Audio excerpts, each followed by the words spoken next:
शेंगरोबड्याच्या तीर्थस्थानावरून सर्व संत महंत आचार्यगण या ठिकाणाहून निघालेले आहेत. पवित्र अर्पण करून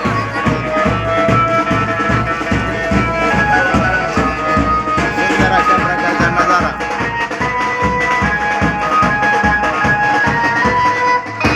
सायंकाळची वेळ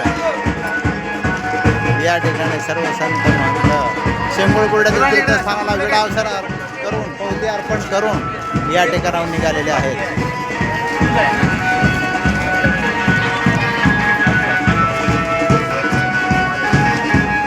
100 ते 200 पर्यंत या ठिकाणी सर्व संत महंत व्यासपीठ मंडळी आचार्यगण आणि मार्गस्थ मंडळी पवित्र अर्पण करून आता